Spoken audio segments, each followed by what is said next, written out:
नमस्कार। आज का सेशन में आपका स्वागत है। आज फिर एक नए विषय वस्तु के साथ आप लोग के सामने मुखातिब हुआ हूँ। आज का सब्जेक्ट है प्राचीन भारतीय इतिहास के जानने के स्रोत के अंतर्गत आप मूर्तिकला के बारे में जानेंगे। साथियों, मूर्तिकला के द्वारा भी प्राचीन इतिहास को आप जान सकते हैं और समझ सकते हैं। आखिर मूर्तिकला से हम कैसे भारतीय इतिहास को समझते हैं, तो चलिए हम देखते हैं। साथियों, मूर्तिकला एक महत्वपूर्ण स्रोत है प्राचीन भारत के इतिहास को समझने का। सबसे पहले मूर्तिकला से तत्कालीन भारतीय संस्कृति का पता चलता है। साथियों, मूर्तिकला के द्वारा उस समय की तत्कालीन जो संस्कृति थी उस समय का पता चलता है मूर्तिकला के द्वारा।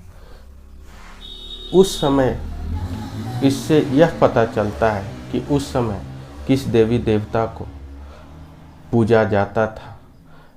मूर्ति के कला के द्वारा ही हम समझ सकते हैं किस देवी देवता का प्रधानता था, किस देवी देवता का ज़्यादा लोग पूजते थे। मूर्ति कला के द्वारा ही हम समझ सकते हैं। उसके बाद हम मूर्ति कला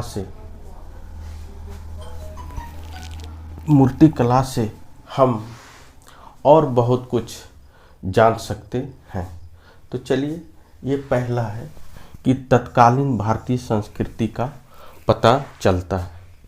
उसके बाद मूर्तिकला का प्रारंभ, ये क्वेश्चन पूछता है कि मूर्तिकला का प्रारंभ कहाँ से कब से हुआ।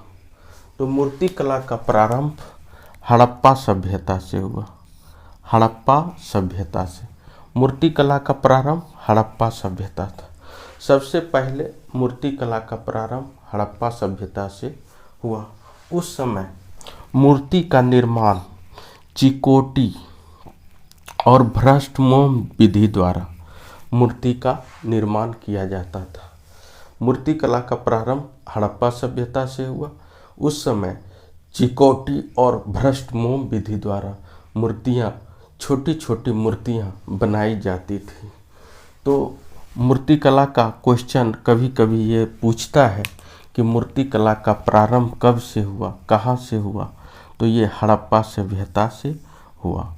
यहाँ पहले चिकोटी और भ्रष्ट मोम विधि द्वारा छोटी छोटी मूर्तियाँ का निर्माण किया जाता था।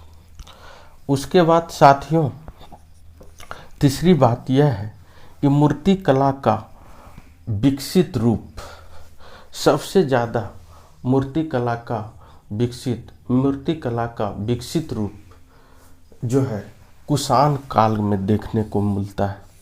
कुषाण काल में मूर्तिकला को सबसे विकसित रूप कुषाण काल में देखा जाता है, क्योंकि कुषाण काल में दो कला के द्वारा मूर्ति का निर्माण किया गया। एक पहला गंधार कला, ये गंधार कला, और दूसरा मथुरा कला के द्वारा। पहला गंधार कला और दूसरा मथुरा कला के द्वारा मूर्ति कला का निर्माण किया गया। तो मूर्ति कला का विकसित रूप सबसे ज़्यादा कुषाण काल में साथियों देखने को मिलता है, जिसके तहत इस समय दो शैलियों से मूर्ति का निर्माण होता था, गंधार कला और मथुरा कला। साथियों, कभी कभी ये क्वेश्चन पूछता है कि मूर्ति कला का विकसित रूप सबसे ज़्यादा विकास कुषाण काल में हुआ। उसके बाद आखिर गंधार कला है क्या? तो गंधार कला हिंद और यूनानियों के कलाओं को मिश्रण को हम गंधार कला कहते हैं। हिंद यूनानी कला के मिश्रण को हम लोग गंधार कला कहते हैं। ये क्वेश्चन रिपीट करता है, आप लोग देखे होंगे कि गंधार कला किससे संबंधित, तो हिंद और यूनानियों के मिश्रण की कला को हम गंधार कला कहते हैं। गंधार कला के तहत एक एग्जाम्पल ये भी पूछा जाता है कि सबसे पहले महात्मा बुद्ध की मूर्ति का निर्माण यूनानी देवता अपोलो के समान किया गया। किस कला के द्वारा, तो गंधार कला के द्वारा। गंधार कला के द्वारा क्वेश्चन पूछता है गंधार कला क्या है, हिंद यूनानियों कला के मिश्रण को। इसके लिए एग्जाम्पल, सबसे पहले महात्मा बुद्ध की मूर्ति का निर्माण यूनानी देवता अपोलो के समान किया गया गंधार कला के द्वारा। उसके बाद मूर्ति कला का काफ़ी इम्पोर्टेंट ये टॉपिक्स है। ये क्वेश्चन बार बार पूछता है कि मूर्ति कला का स्वर्ण काल किस काल में कहा जाता है। मूर्ति कला का स्वर्ण काल किस काल को कहा जाता है, तो ये होगा गुप्त काल। स्वर्ण काल इसलिए कहा जाता है कि गुप्त काल में सबसे अधिक मूर्ति कला का विकास हुआ।